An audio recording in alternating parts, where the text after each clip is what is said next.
So hello everyone, आज मैं आपके लिए एक्सप्लेन करूंगी सोर्ड ऑफ कमिंग का एपिसोड नंबर 2।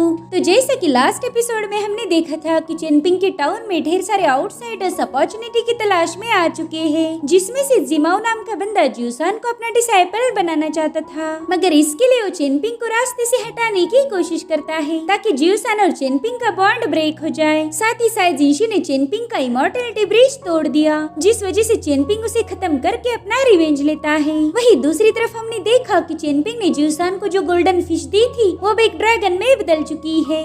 अब आगे तो ओपनिंग सीन में हम उसी खतरनाक ड्रैगन को देखते हैं जिसे अपने सामने पाकर ज्यूसान के तो होश ही उड़ गए। अब वो ड्रैगन अपनी जबरदस्त ऑरा से उस मॉन्स्टर को अपना डोमिनेंस शो कर रहा था। थोड़ी देर में ज्यूसान समझ गया कि ये कोई और नहीं बल्कि उसकी गोल्डन फिश है, जो कि तब्दील होकर एक ड्रैगन में बदल चुकी है। इसलिए उस मॉन्स्टर की तरफ गुस्से में देखते हुए कहता है कि जाकर उसे खत्म कर दो। तो ड्रैगन बड़े ही तेजी से उस मॉन्स्टर के पीछे लग जाता है। वो मॉन्स्टर डर के मारे इधर उधर भाग रहा था। तभी ज्यूसान उस ड्रैगन से कहता है कि इस मॉन्स्टर ने मेरी माँ और मेरे दोस्त चेनपिंग को टॉर्चर किया है, इसे बिल्कुल भी जिंदा मत छोड़ना। तो उस ड्रैगन ने अपना मुंह खोलकर अपनी पावरफुल ऑरा रिलीज करना शुरू कर दी, जिससे वो मॉन्स्टर सीधा उसकी तरफ खींचा जा रहा था और फाइनली वो ड्रैगन उसे निगल लेता है। ज्यूसान तो उस ड्रैगन की पावर देखकर काफी ज्यादा खुश हो गया था। वो कहता है कि तुम छोटी सी फिश थे मगर अब एक रियल ड्रैगन बन चुके हो। और तभी वो ड्रैगन ज्यूसान को अपनी ऑरा में गोल गोल घुमाते हुए सीधे उस बाउल से बाहर लेके आता है।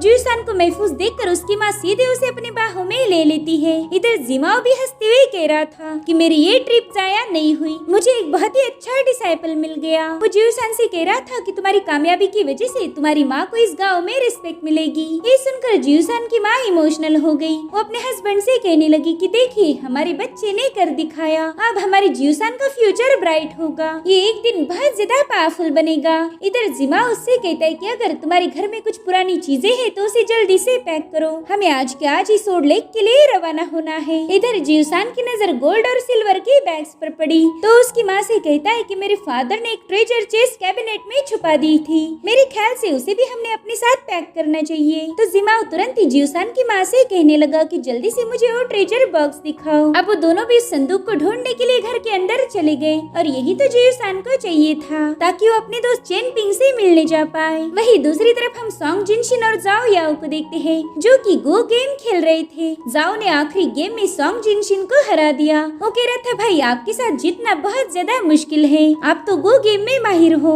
जिस पर सॉन्ग कह रहा था अरे ऐसी कोई बात नहीं, वैसे मैंने तो सुना था कि तुम जल्दी टाउन छोड़ के जाने वाले हो, अगर तुम चाहो तो हम लास्ट ड्रिंक के लिए जा सकते हैं। साथ ही सॉन्ग जिनशिन सेन जीशांग से भी परमिशन मांग रहा था तो तुरंत ही उसके लिए राजी हो गए। अब जाओ याओ अपनी प्रिपरेशन करने चला गया तो उसके जाते ही जीशांग सॉन्ग जिनशिन से कहने लगे कि मैं जानता हूँ तुमने जानबूझकर जाओ के सामने हार मान ली, क्या मैं पूछ सकता हूँ कि तुमने ऐसा क्यों किया? जिस पर सॉन्ग जिनशिन कहने लगा कि मास्टर जाओ याओ टाउन छोड़ के जाने वाला है और मैं नहीं चाहता कि वो यहाँ से मायूस होकर जाए, वैसे मैंने तो सुना था कि आप भी टाउन से जाने वाले हो। जिस पर जीशांग बताने लगे हाँ लेकिन मैं 10 दिनों के बाद निकलने वाला हूँ। तो सॉन्ग कहता है ये तो अच्छा हुआ, 10 दिनों तक तो मैं भी इसी टाउन में रहूंगा, शायद फिर मैं आपको लास्ट बार अलविदा कह पाऊँ, पता नहीं फिर हमारी मुलाकात कब होगी। जिस पर जीशांग कहने लगे सॉन्ग जिनशिन तुम्हें मुझे अलविदा कहने की जरूरत नहीं, मैं नहीं चाहता कि तुम मुझे छोड़ने आओ। एक दूसरे को गुड बाय बोलना सबसे ज्यादा मुश्किल होता है, जब तुम्हें टाउन छोड़कर जाओगे तब एक बात याद रखना, बाहर की दुनिया में तुम्हें बिल्कुल भी घमंड नहीं दिखाना है।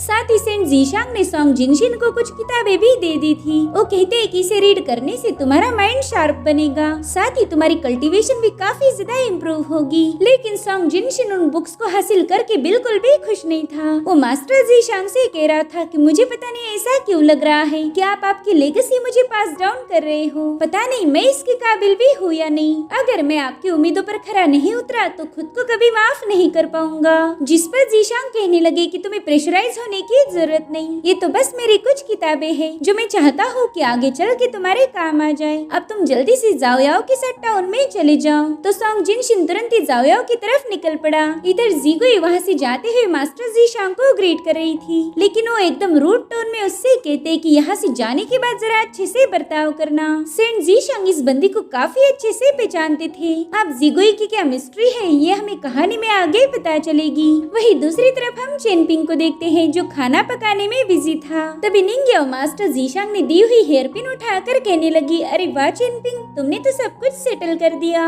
तो वो कहते हाँ अब सब कुछ सॉर्ट हो गया और इसमें सेंट जीशांग ने मेरी काफी ज्यादा मदद की। जिस पर निंग्या कहने लगी कि भला वो सेंट जीशांग का कि उन्होंने तुम्हारी मदद की, अगर वो इंटरफेयर नहीं करते तो फिर तुम्हारी वाट लग जाती। चलो मान लेते हैं कि तुमने फू को खत्म कर दिया और उसके बाद तुम क्या करते, तुम्हें गाँव छोड़ के भाग जाते। लेकिन मैं तुम्हें बता दूं कि फू की ड्रैगन सिटी तुम्हें पाताल से भी ढूंढ निकालती और फिर क्या तुम्हें खत्म करने के लिए ड्रैगन सिटी को ज्यादा वक्त नहीं लगता। लेकिन अगर तुम गलती से उनके हाथों से बच भी जाते तो भी वो बुढ़ा जिमाओ तुम्हें जिंदा नहीं छोड़ता। वो बंदा 1 सेकंड के अंदर तुम्हें जलाकर राख कर सकता है। जिस पर चेनपिंग कह रहा था कि हाँ ये सब मैं जानता हूँ। अब उसकी ऐसी बातें सुनकर निंग्या को गुस्सा आ रहा था। वो कहती है कि तुम एक नंबर के बेवकूफ हो, तुम्हें कुछ भी पता नहीं। इस दुनिया में अगर तुम स्ट्रॉन्ग नहीं हो तो फिर तुम्हारी बात सच्ची रहे या झूठी उसे कोई मानेगा नहीं। जिस पर चेनपिंग कहता है कि सच्चाई तो सच्चाई होती है, चाहे फिर उसे कोई माने या ना माने। लेकिन निंग्या उसकी बात से बिल्कुल भी सहमत नहीं थी। वो दिल ही दिल में चाहती थी कि चेनपिंग काफी ज्यादा पावरफुल बन जाए ताकि वो आगे चल के अपने दुश्मनों से खुद की जान बचा पाए। तभी चेनपिंग उससे कहने लगा कि निंग्या सेंट जीशांग ने दी हुई हेयर पिन पर कुछ लिखा है। देखो मुझे तो पढ़ना लिखना नहीं आता, क्या तुम मुझे बता सकती हो कि इस पे क्या लिखा है? तो निंग्या ने तुरंत ही उसे पढ़ना शुरू किया, जिस पर लिखा था कि जेंटलमैन हमेशा जेड़ के जैसे जेंटल होते हैं, यानी कि वो नाजुक होते हैं। अब ये पढ़ के वो तुरंत ही चेनपिंग को देखने लगी जिसका हाथ फायर से जल गया था। तो निंग्या समझ जाती है कि ये बंदा तो वाकई बहुत ही जेंटल है।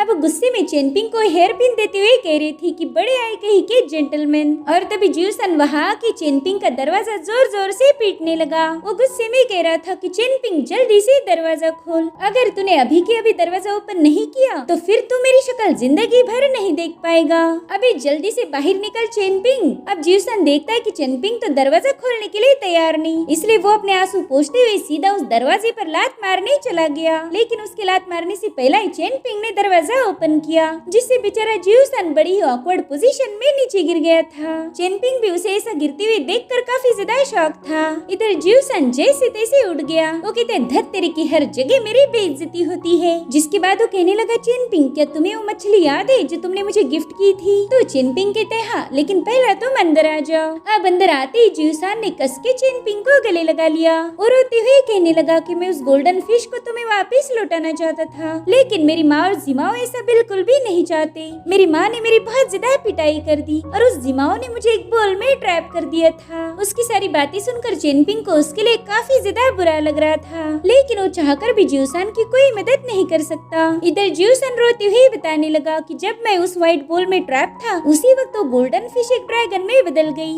ये सुनते ही चेनपिंग ने तुरंत ही उसका मुंह दबा दिया ताकि ये बात किसी और को पता न चले। वो ज्यूसन को समझाने लगा कि वो ड्रैगन अब तुम्हारा हो चुका है, तुम चाहते हो ना कि तुम्हारी माँ की आगे की जिंदगी आराम से गुजरे, तो प्लीज उस ड्रैगन को रख लो और उसका जिक्र किसी के पास मत करना। तो ज्यूसन बिना चाहते हुए उस ड्रैगन को रख लेता है, लेकिन बदले में वो चेनपिंग को भी कुछ देना चाहता था। वो जिमाओ के पैसों की सारी बैग्स उठा के लाया था, जो देखकर चेनपिंग उस पे भड़क गया। वो कह रहा था कि इतने सारे पैसे तुम्हारे पास कहाँ से आ गए? कहीं तुमने कोई चोरी तो नहीं की? ये लो, मुझे चोरी के पैसे नहीं चाहिए, तुमने जहाँ से लिए थे वहीं पर वापस रख दो। लेकिन ज्यूसन तो पैसे वापस नहीं लेना चाहता था, इसलिए तुरंत ही उन सारे पैसों को चेनपिंग के घर में फेंक के वहाँ से भागने लगा। मगर चेनपिंग ने उसे दबोच लिया और तभी निंग्या वहाँ पर पहुँच गई। वो उन पैसों को उठाकर कहने लगी कि मेरी माँ ने मुझे बताया था कि अगर किस्मत ने तुम्हें कुछ दिया है तो उसे एक्सेप्ट करो। अब निंग्या को वहाँ देखकर ज्यूसन चेनपिंग के मजे लेने लगता है। वो कह रहा था भाई मुझे तो पता ही नहीं था कि तुम जवान हो गए, देखो तो तुम अपने लिए बीवी लेकर आए हो। तो चेनपिंग उसे हिट करते हुए धीरे से कहता है कि तुझे किसने बोला कि ये मेरी बीवी है? आराम से बात करो वरना ये तुम्हारी पिटाई कर देगी। तब तक निंग्या भी उनके पास पहुँच जाती है। अब चेनपिंग निंग्या को बताने लगा कि ज्यूसन की बातों पर ज्यादा गौर मत करो, ये तो बस ऐसे ही मजाक करता रहता है। निंग्या चेनपिंग से कहने लगी कि मुझे नहीं लगता कि तुमने इन चीजों को रखना चाहिए, पता चले कि आज इस बच्चे का दिमाग ठिकाने पर नहीं है, आगे चल के कल्टीवेट करके पावरफुल बनेगा और फिर उसे याद आएगा कि उसका ट्रेजर तुम्हारे पास है। अगर ऐसा हुआ तो आगे चल के बच्चा तुम्हारा दुश्मन बन जाएगा। दरअसल यहाँ पर निंगिया और जियोसान के मजे ले रही थी, जिस पर जियोसान कह रहा था लड़की मैं इतना भी बेवकूफ नहीं, जैसे जैसे मेरी उम्र बढ़ेगी मेरी अकल भी बढ़ जाएगी। अगर मेरी अभी की अकल को देखा जाए तो मैं उस जिगोई से तो ज्यादा ही स्मार्ट हूँ। तो चेनपिंग कहते भाई जरा अपनी जबान पर लगाम तो लगा, जाते वक्त पिटवाएगा क्या मेरे को। इधर निंगिया को इन दोनों की बातें सुनकर काफी ज्यादा हंसी आ रही थी और तभी जियोसान की माँ उसे घर बुलाने लगती है क्योंकि उनके जाने का वक्त हो चुका था। इधर चेनपिंग जियोसान को बताने लगा कि तुम्हें अपना ज्यादा ख्याल रखना होगा, मुझे उस जीमाओ पर बिल्कुल भी भरोसा नहीं है। जिस पर जियोसान कहता है कि जब तक मेरे पास वो ड्रैगन है तब तक वो बुढ़ा मेरा कुछ भी बिगाड़ नहीं सकता, इसलिए तुम मेरी फिक्र बिल्कुल मत करना। तो चेनपिंग उससे पूछता है कि जियोसान क्या तुम्हारे पास लोकस लीफ है? तो तुरंत ही अपनी बैग ओपन करके उसे शो कर देता है। वो कह रहा था भाई मुझे नहीं पता कि इतने सारे लीफ मेरे बैग में किसने रख दिए। चेनपिंग तो इतने सारे लीफ को देखकर काफी ज्यादा चौंक गया। वो कहता है कि इसे संभाल कर रखना और इसके बारे में अपनी माँ को भी मत बताओ, ये तुम्हारे लिए हमारी पूर्वजों की ब्लेसिंग है, ये लीफ हमेशा तुम्हारा और तुम्हारी माँ का भलाई करेंगे। जिसके बाद वो प्यार से जियोसान के सिर पर हाथ फेरने लगता है। इधर जियोसान भी काफी ज्यादा इमोशनल हो गया था। अब वो दोनों भी एक दूसरे के सिर को सिर लगाते हैं। फिर ये उनकी दोस्ती का ही एक जेस्चर था और अब जियोसान रोते हुए वहाँ से भागने लगता है। चेनपिंग भी उसे गुड बाय बोलने के लिए बाहर आ जाता है, लेकिन जियोसान आगे जाके रुक गया। वो अपने दोस्त चेनपिंग से बिल्कुल भी दूर नहीं जाना चाहता था और इधर चेनपिंग का भी वही सेम हाल था। इधर जियोसान रोते हुए वापस आकर दोबारा से चेनपिंग को हक कर लेता है। वो कह रहा था कि वो ड्रैगन तुम्हारा है और हमेशा तुम्हारा रहेगा। और वाकई ये सीन सबसे ज्यादा इमोशनल है। जियोसान का तो रो रो के बुरा हाल था और अब जियोसान बड़ी ही हिम्मत करके चेनपिंग से दूर हट जाता है। वो कह रहा था कि मुझे बिल्कुल भी मिस मत करना, हम कुछ सालों तक सोर्ड लेक पर रहने वाले हैं। अगर आगे चल के तुम्हें कोई लड़की नहीं मिली तो सीधा मेरे पास आ जाना, तब तक मैं तुम्हारे लिए 19-20 लड़कियां ढूंढ के रखता हूँ, फिर तुम सबके साथ शादी कर लेना। इधर चेनपिंग भी निराश होकर उसे गुड बाय बोल रहा था। जियोसान के जाने के बाद चेनपिंग कहता है कि हेवन बहुत ज्यादा बेरहम है। वही दूसरी तरफ जाओ और सॉन्ग जिनशिन ड्रिंक करने के लिए टाउन में आ गए थे। जाओ कहता है कि सॉन्ग जिनशिन मैं अपने टाउन में जो आउटसाइडर आए हैं उन्हें अच्छे से जानता हूँ, वो लोग तुम्हारा बैकग्राउंड देखते हुए तुम्हारे खिलाफ कोई न कोई साजिश जरूर करेंगे। और इधर जाओ की सारी बातें एक बंदा चुपके से सुन रहा था, लेकिन तभी सॉन्ग जिनशिन उसे अपना मुंह बंद करने के लिए बता देता है। वो नहीं चाहता था कि वो किसी मुसीबत में फंसे।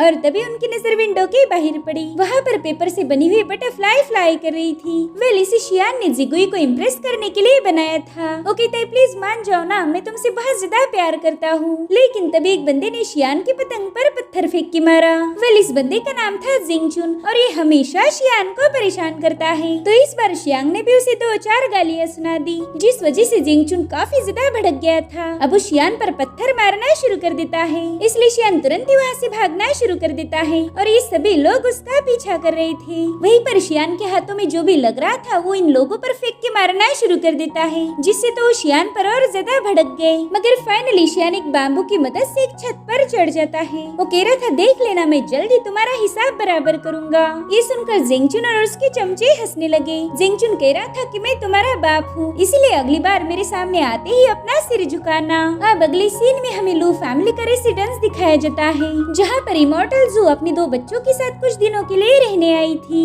वेल ये लोग भी जेंगियन माउंटेन से बिलोंग करते हैं और यहाँ पर अपॉर्चुनिटी की तलाश में आए थे। लू फैमिली का हेड शाओ उनसे कह रहा था कि मैंने आपके लिए रहने का बंदोबस्त कर दिया है। तो इमॉर्टल जू उसका शुक्रिया अदा करने लगी, जिसके बाद वो एल्डर युआन से कहती कि यहाँ पर तो मैजिक परफॉर्म करना अलाउड नहीं है, लेकिन कौन सी अपॉर्चुनिटी किसे मिले इसका फैसला हमें लेना होगा। अब इस टाउन में तो मैजिकल पावर का यूज करना ही फॉरबिडन है, तो क्यों ना हम अपने माइंड स्पेस में जाके फाइट करें। अगर आप फाइट के दौरान मेरे फैन को हासिल कर पाए तो जीत आपकी होगी, फिर आपके पास दोनों अपॉर्चुनिटीज में किसी भी एक को चुनने का हक होगा। जिस पर एल्डर युआन कह रहा था कि आप तो काफी ज्यादा होशियार निकली, आप अच्छे से जानती हो कि आपके माइंड स्पेस में आने के लिए मुझे अपनी कल्टीवेशन की दोनों रैंक को सप्रेस करना होगा, मगर आपके साथ खेलने के लिए मैं 2 क्या बल्कि 3 लेवल को सप्रेस कर सकता हूँ। तो ये लोग तुरंत ही इमॉर्टल जू के माइंड स्पेस में पहुँच गए, जहाँ जाते ही वो अपना फैन उछाल देती है और अब इस फैन को हासिल करने के लिए एल्डर युआन ने इस बंदी पर अटैक कर दिया। लेकिन इमॉर्टल जू भी कुछ कम नहीं थी, वो एल्डर युआन के पंच को डॉज करते हुए सीधा उस पर अपनी पंचेस की बारिश करना शुरू कर देती है। एल्डर युआन तो बस उसके अटैक से खुद को बचा रहा था और अब एल्डर युआन ने भी अपनी पावर्स को एक्टिवेट करना शुरू कर दिया। उसने जैसे इमॉर्टल जू पर अटैक किया, वहाँ पर एक कलरफुल लिक्विड फ्लो होने लगा। गाइस हमने बाकी सीरीज में देखा है है कि फाइटिंग में स्पिरिचुअल ऑरा रिलीज होती है, लेकिन इस सीरीज की बात ही कुछ अलग है। इसमें दिखाया गया फाइटिंग का पैटर्न बहुत ही ज्यादा शानदार है। हम देखते कि इमॉर्टल जू ने एल्डर युआन को एक लात मार दी, जिससे वो बुड्ढा काफी ज्यादा भड़क गया था। वो तुरंत ही अपनी पावर्स को एक्टिवेट करते हुए सीधा इमॉर्टल जू पर हमला कर देता है, लेकिन वो भी यहाँ से वहाँ जंप लगाती है उसके सारे अटैक को डॉज कर रही थी। लेकिन फाइनली एल्डर युआन का अटैक उस पर हिट हो जाता है, जिससे इमॉर्टल जू पीछे पुश होकर उसके हाथ में का फैन उछल जाता है और अब दोबारा से इन लोगों में खतरनाक फाइट शुरू हो गई। वो दोनों भी उस फैन को हासिल करने की फिराक में थे। मीनवाइल इमॉर्टल जू गोल गोल घूमते हुए सीधा एल्डर युआन पर एक लात मार देती है और फिर उसने बड़े ही स्टाइल के साथ बेंड होते हुए अपनी पाव पर ही उस फैन को कैच कर लिया।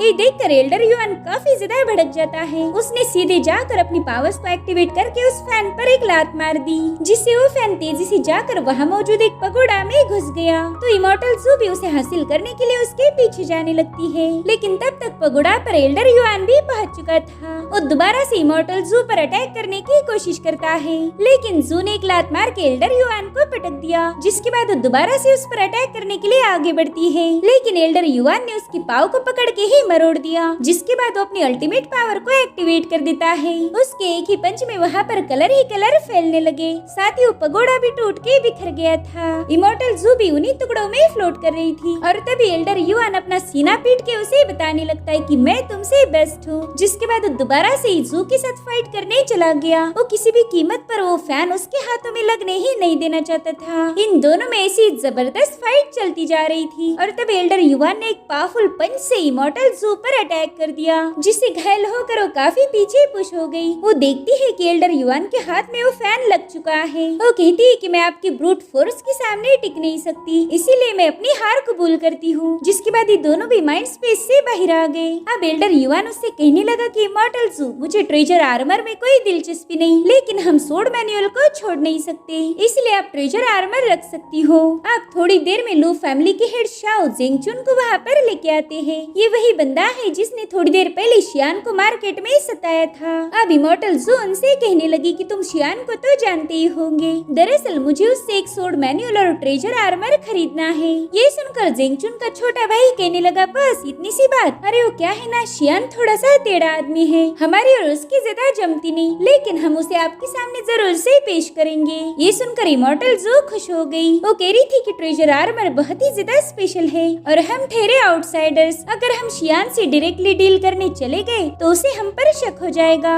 और इसी वजह से मैंने तुम दोनों भाइयों को यहाँ बुलाया। मैं चाहती हूँ कि तुम शियान के साथ हमारी डील फिक्स करवा दो, अगर ये सक्सेसफुल रहा तो तुम्हारा भी फायदा होगा। लेकिन जेंगचुन का छोटा भाई तो इमॉर्टल जू पर बुरी नजर डालता है और इसे इमॉर्टल जू ने भी देख लिया, इसलिए वो भी गुस्से में जाकर अपनी चेयर पर बैठ जाती है। इधर निंग्याओ चेनपिंग से कह रही थी कि भले ही सेंट जीशांग ने तुम्हारी मदद की है, मगर ये जरूरी नहीं कि जीशांग हमेशा तुम्हें प्रोटेक्ट करेंगे, मगर मैं निंग्याओ पावरफुल लोगों से निपट सकती हूँ। देखो मेरी तरफ, मैं कभी भी अपना रिवेंज आधा अधूरा नहीं छोड़ती, और रही बात एहसान चुकाने की, तो मैं तुम्हारी मदद तो करना चाहती हूँ, लेकिन वो क्या है ना, हम दोनों में कोई गहरा रिश्ता नहीं, तो जब हमारे बीच रिश्ता ही नहीं है तो तुम्हें गोल्ड एसेंस वाले कॉइन की बैग मुझे देनी होगी। वेल, मेरा मतलब है पेमेंट समझ के, और फिर मैं आगे चल के तुम्हें प्रोटेक्ट कर सकती हूँ। तभी चेनपिंग उसे बताने लगा कि देखो निंग्याओ, मैंने तुम्हें नहीं बचाया, वो तो मिंगचेन थे जो तुम्हें खुद ही मेरे पास लेकर आए। उन्होंने मुझे भी लाइफ को जीने के लिए मोटिवेट किया,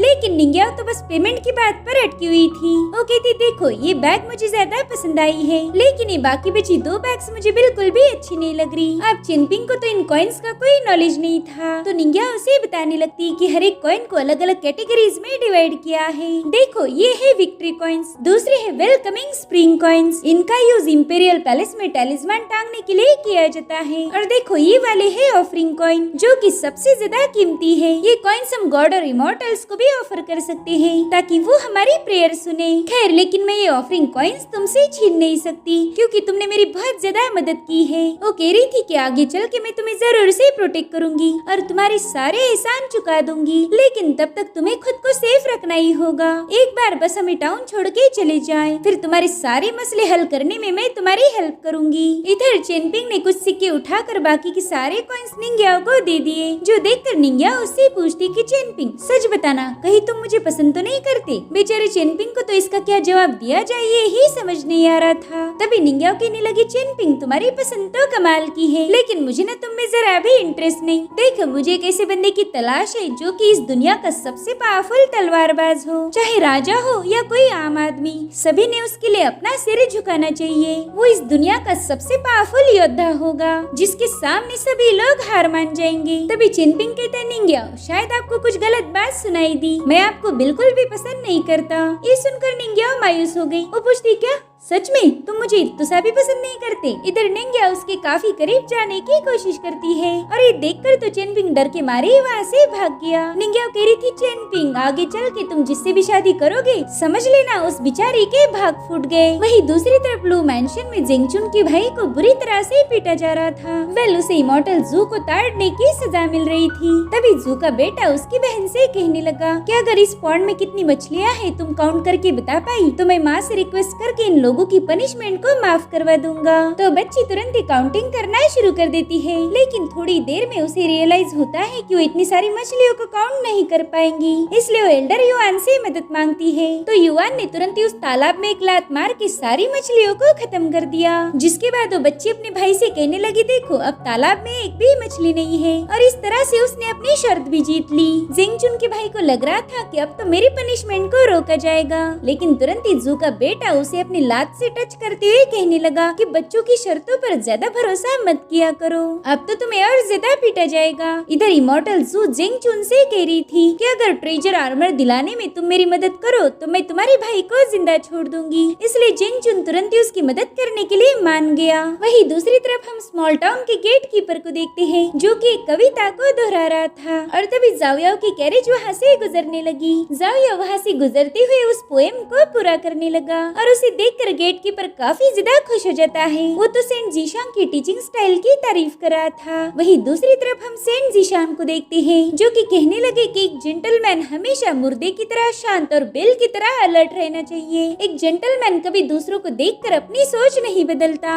बल्कि वो तो अपनी बात को खुद क्रिएट करता है। उसने दुनिया के तौर तरीकों को बैलेंस करते हुए अपने रिश्तों को निभाना चाहिए। वही दूसरी तरफ हम जियूसान को देखते हैं जो कि जिमाओ के साथ टाउन छोड़कर जा रहा था। उसकी माँ देखती है कि जियूसान चिनपिंग को बुरी तरह से मिस कर रहा है। वही दूसरी तरफ चिनपिंग गॉड्स के स्टैचूज के पास पहुंच चुका था। वो उनके लिए कुछ कॉइन्स ऑफर करके कहने लगा कि प्लीज मेरे पेरेंट्स को बता दीजिए कि मैं बिल्कुल ठीक हूँ और मेरी फिक्र ना करें। चिनपिंग को अब जीने की एक नई उम्मीद मिल गई थी। वही दूसरी तरफ जाओयाओ भी टाउन से बाहर आ जाता है। वहाँ पर हम देखते हैं कि कोई बंदा उसे काफी समय से फॉलो कर रहा था। अब ये बंदा कौन है ये हमें फिलहाल तो दिखाया नहीं गया। वहीं पर जाओयाओ मास्टर जीशांग ने उसे जो गिफ्ट दिया था उसे ओपन कर लेता है। उसमें से बहुत ही तेज रोशनी रिलीज होकर वहाँ मौजूद एक ड्रैगन की वुडन कार्विंग में चली गई। अब ये ट्रेजर क्या था इसके बारे में हमें अगले एपिसोड में पता चलेगा। Thank you so much for watching. Bye bye, take care.